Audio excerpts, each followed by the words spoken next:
I'm Doug Stone, Scout Executive for the Indian Waters Council, Boy Scouts of America.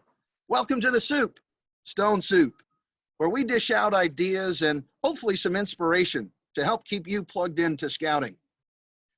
Today in this episode, I'm joined by two national leaders of the Boy Scouts of America, Patrick Sterrett, who's the National Director of Field Service and Assistant Scout Executive, and Al Lambert, the National Director of Outdoor Programs, also an Assistant Scout, Chief Scout Executive. Patrick and Al, thank you for joining us today. Good to see you, Doug. Good to see Al, too. Awesome. Glad to be here. So I know Patrick joins us from Dallas, the Dallas area, and Al up there in West Virginia at the Summit National High Adventure Base. We really appreciate you joining us today, and I'll start out with Patrick, a question for you. This is, of course, a real challenging time for great American institutions like the Boy Scouts of America, and yet some great scouting activities are taking place throughout this time all across the country. Can you share with us some of the things you might have seen going on that show how scouting continues? Yeah, glad to, Doug. Before I do that, I would be remiss to not recognize you and my good friend Al there.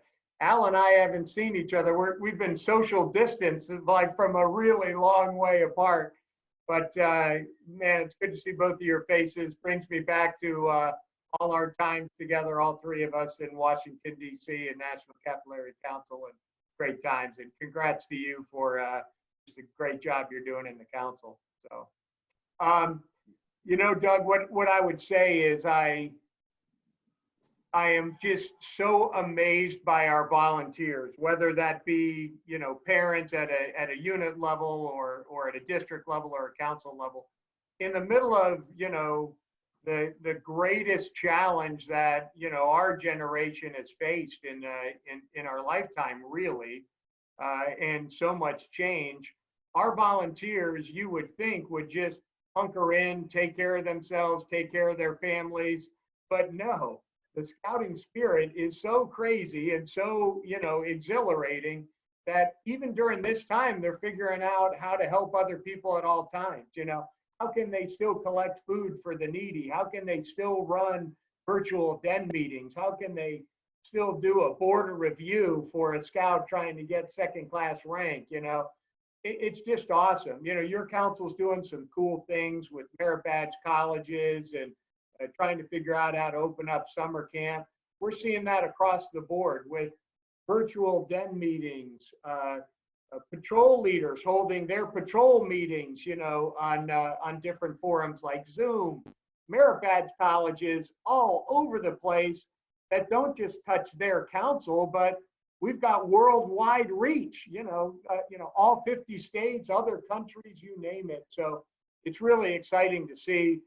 Topped off recently with the National Camp-In on May the 2nd. What an outstanding event that was, and I'm sure some of your folks participated in that too.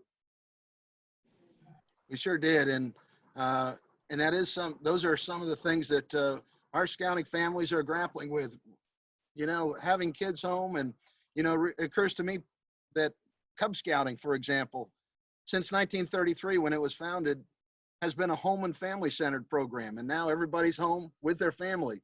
Some great opportunities to do online programming as well as at home, and even venturing out. And speaking of venturing out, Al Lambert, as the National Director of Outdoor Programs, you've got quite a large operation that what you lead with all the National High Adventure bases. And tell us, what are some of the issues that you're dealing with in your world? Well, number one, and I want to start where Patrick did too, and I want to applaud you for going the extra mile to communicate with parents and scouts. That's the first and most important thing that we do right now, is keep our family engaged and communicate with them. And this is a pretty cool way to do that, Doug. And I want to say how much we appreciate the leadership that you're given to this through this kind of forum. Our number one issue in the outdoors is safety. That's the first thing. We got to make sure that all of our programs are safe to operate in the current environment? Can we provide mom the satisfaction that her child is going to come to one of our bases or our camp or a local council camp and follow the appropriate social distancing, have the right sanitation? Can we adjust and adapt to the things that are in front of us right now? And I can tell you from my perch as the director of fund for the Boy Scouts of America that we're going to be able to do that. And I have confidence that when your volunteers get together and decide to open up your camp, that we can do that in a safe way. You know, scouting in the outdoors practices a lot of social distancing naturally.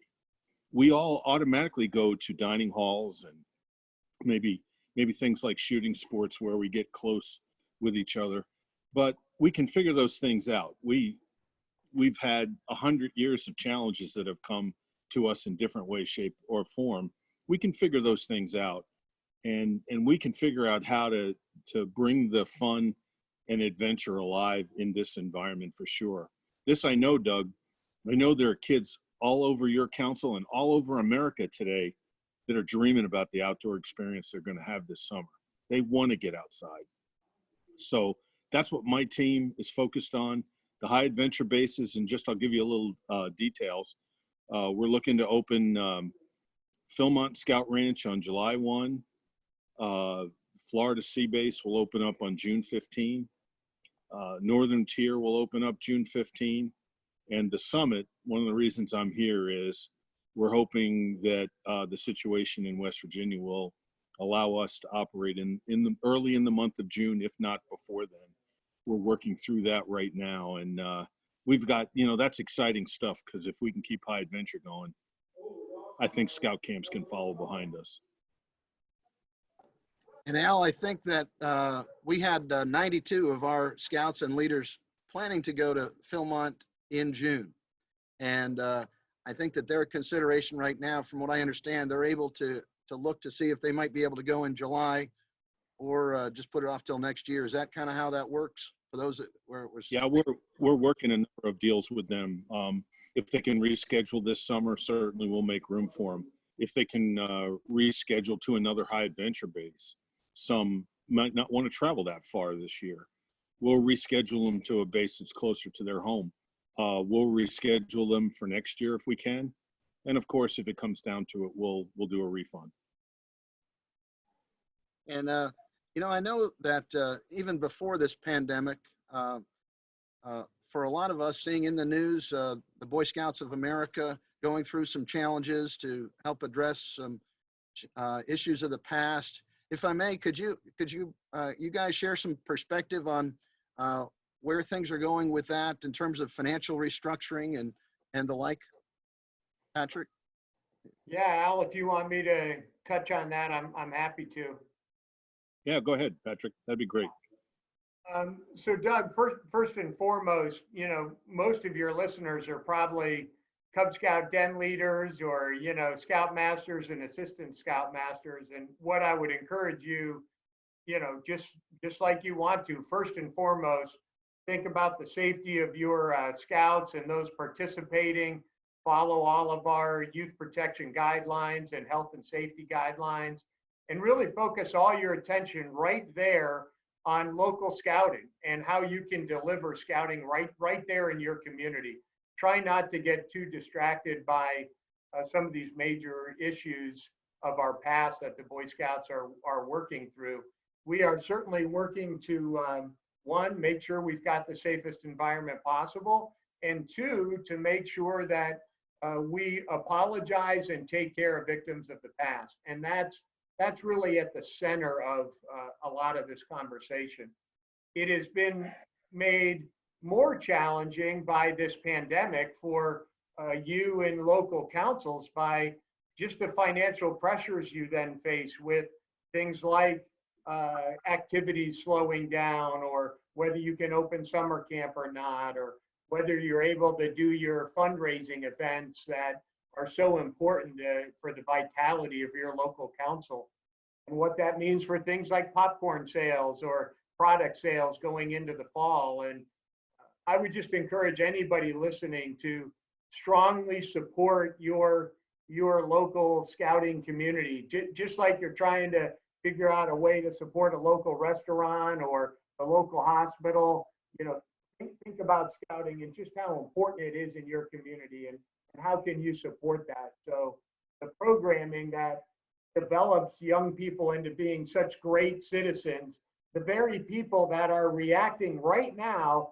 to help other people at all times and deliver food to law enforcement workers and hospital workers. Those are people that got their values through scouting and their parents and their religious community. So we don't want that to go away. So I hope that helps a little bit, Doug.